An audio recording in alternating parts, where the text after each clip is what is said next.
Depuis 2007, les autorités éthiopiennes réclament la restitution de centaines d'objets précieux pillés dans leur pays dans les années 60, aujourd'hui exposés dans des musées et bibliothèques en Grande-Bretagne. Parmi les objets réclamés figure une couronne royale, plus de 300 manuscrits précieux, dont plusieurs des écritures chrétiennes, ainsi que des objets de culte considérés comme sacrés.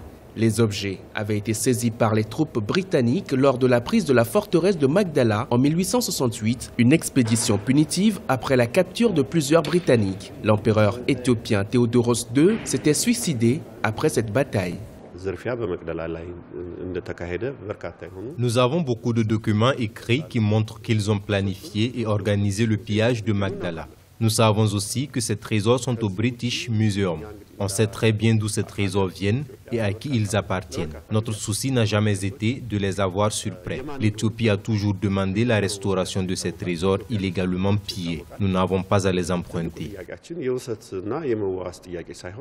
Les musées britanniques s'opposent généralement à ce genre de restitution, avec pour argument que les pièces conservées dans leurs musées sont visibles par tous. Sauf que le cas des trésors de Magdala est une exception. Il est établi historiquement que les objets ont été volés et n'ont fait l'objet d'aucune transaction. À l'occasion de la commémoration de l'expédition de Magdala, le Victoria and Albert Museum de Londres dit avoir trouvé un compromis pour restituer ces précieux trésors à l'Éthiopie, mais sous la forme d'un prêt à long terme qui est un système international des musées fondé sur la circulation d'œuvres et d'objets.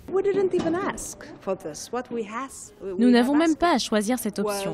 Ce que nous avons demandé, c'était la restitution de notre patrimoine pillé il y a 150 ans. Nous avons présenté notre demande en 2007 et nous attendons toujours.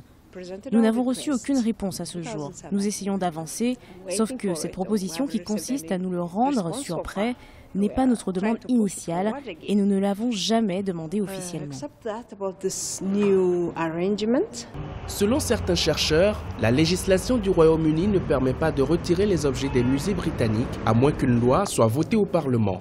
Le gouvernement éthiopien, pour sa part, dit n'avoir reçu aucune communication officielle du projet d'emprunt à long terme.